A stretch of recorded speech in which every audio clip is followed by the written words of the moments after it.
La personne de confiance, elle est là pour accompagner le malade tout au long de son parcours de soins, éventuellement l'aider dans ses décisions médicales.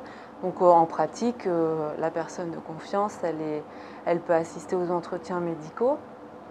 Elle peut aussi recevoir des informations médicales en présence du malade ou en l'absence si le malade en est d'accord.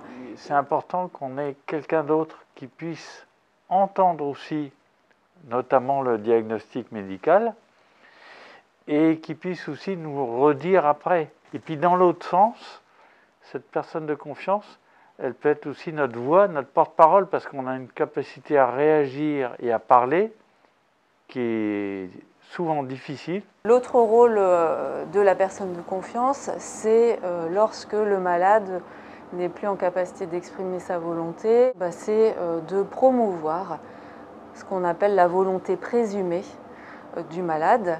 Et donc ça suppose que le malade et la personne de confiance en aient échangé auparavant.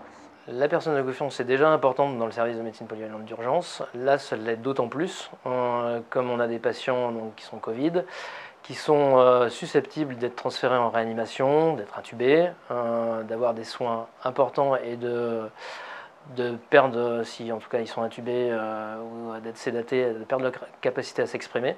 Et donc l'importance de cette personne de confiance est primordiale. Moi, je dirais surtout qu'il ne faut pas attendre d'avoir un accident ou un accident sérieux sur le plan médical pour pouvoir désigner un tiers de confiance.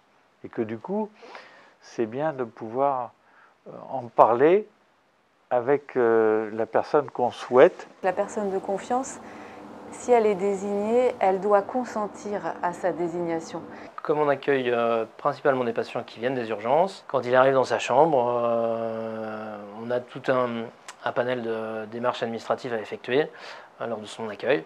En plus de la prise de constante, de l'autonomie du patient, etc., on va s'enquérir de la personne de confiance pour la remplir informatiquement si ce n'a pas déjà été fait. En fait, il faut que ça soit quelqu'un de proche. Alors, c'est pas forcément avec un lien familial, ça peut être le médecin traitant, souvent c'est quand même quelqu'un de la famille. Ce qui est important, c'est de se dire qu'il n'y a qu'une personne de confiance. Le choix de mon épouse a été naturel parce que c'est quelqu'un qui me connaît bien, qui me comprend.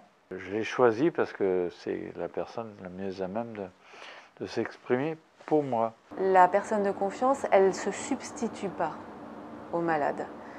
C'est-à-dire que quand il y a une décision à prendre en termes de limitation ou d'arrêt de traitement, le seul qui décide, c'est le médecin.